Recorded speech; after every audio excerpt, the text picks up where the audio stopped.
Happy Saturday, Ranch Sorters. I am here with Mr. Kody Ward, Mr. Kris Doornink, and these guys are champions of our Open Shootout. Now, Kody, we started that class kind of small, 37 teams in the Open. Yeah, it was a lot smaller than last year, but they also changed the ride limit this year. You could pick 4 last year, pick 3 this year because we had a lot going on yesterday. So that cut it down a little bit, and then we had a few riders didn't ride it.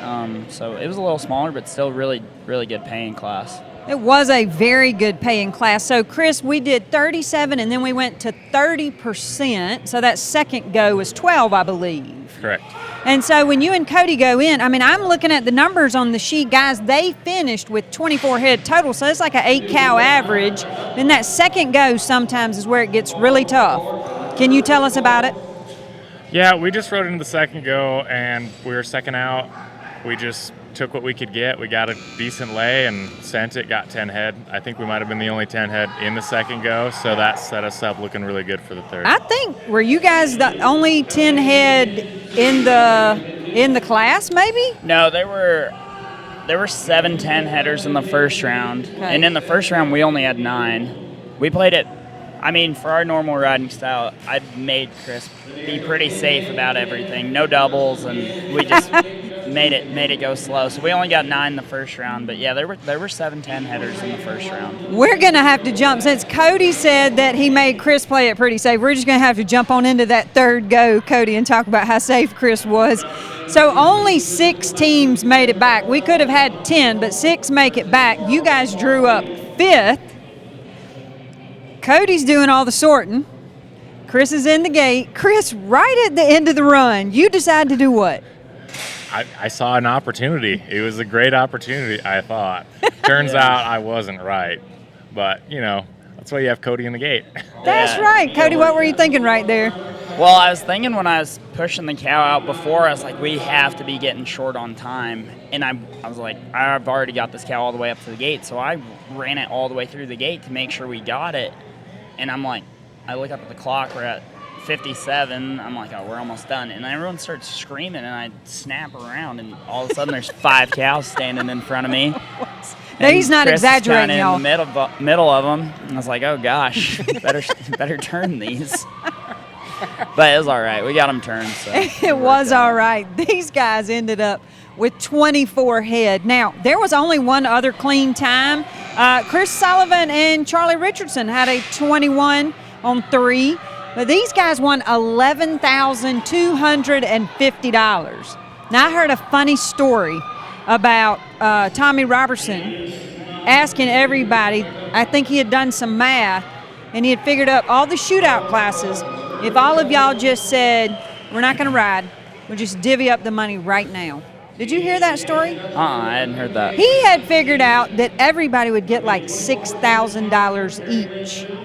And so he was trying to sell that to people because, you know, you think about it. You know, we just stop right now and everybody gets $6,000. That's not too bad. Yeah. Where's the fun in that, though? Right. Could all stayed home, too, I guess. That's true. Then who gets the buckle?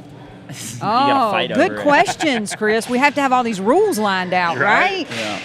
So the buckle, did we put it on? Are we keeping it? What are we doing with it? Putting it in a shadow box? Mine's sitting in the truck right now. What are you going to do with yours? Mine's going to go on the mantle. On the mantle. Right next to my wife's Challenge of Champions buckle. Yeah, there you go. Speaking of the Challenge of the Champions, right? We talked to Kody earlier this week. He was the winner of our Open Challenge of the Champions. And Kris, you were a Challenge of the Champions contender. You did an amazing job. Came up, I think, 1 cow short. But what a great year you had.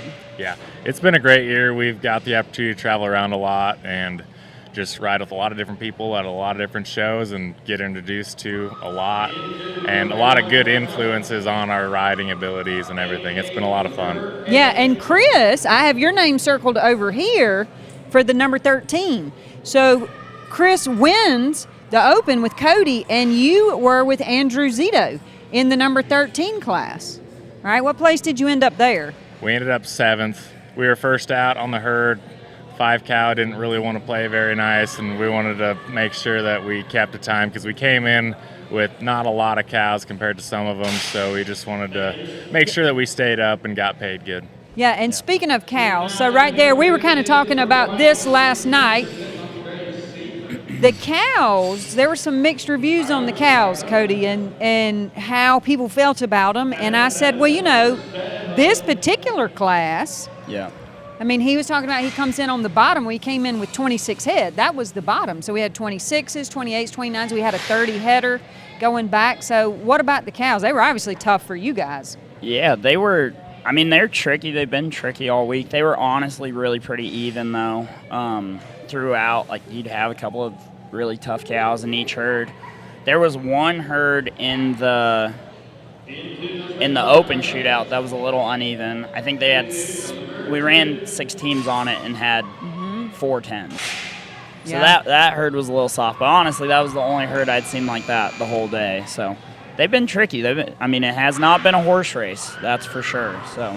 And with these cows, what would you tell people? Like, I had a lot of people saying they wouldn't. I couldn't get them to go out the gate, and I think we talked the other night when you sat down with me, like just giving these cows some space. Yeah, you gotta give them some space because they're really strong still. They're not like little cows that you can just shove around. So if you get up on them and kind of break their bubble, they're gonna out-muscle you. But you just kind of have to out-think them. You can't out-muscle them because they're really strong cows. You just have to give them a lot of space and kind of let it be their idea wherever you want them to go. And Kris, you and Kody, y'all lined this ride up for finals. I'm assuming you ride together a lot. You are a number 6 rated rider. Well, you were probably maybe. Probably going to be in 7 or 8 after this one. Wins the open shootout. So, yeah. I mean, when you look at this list, pretty much everybody on here, 8s and 9s looks like, and the number 6. Yeah, it's yeah, it's a lot of fun I like riding the open just because of that. You just got to send it. Like, you don't really safety up a lot. Like, you need to be smooth, you need to be smart, but at the end of the day, like, you need to get some cows. So it's a lot of fun to ride the open, and sometimes you strike real good. Well, I think Kris probably, well, you and Kara are probably the best testament to how far you can come in this sport in not a whole lot of time, because we figured this out when we started becoming good friends last year. Kris and Kara were in one of my clinics. What would have that been? 3 years ago? 3 years ago. And we were talking about, I don't know how we got into it, but we were talking about it, this clinic that I did in Gillette. And Kara was like, we were there. And I was like, really? Like, what horse? He had no idea. I forgot, right? And Kara's like, yeah, I had that.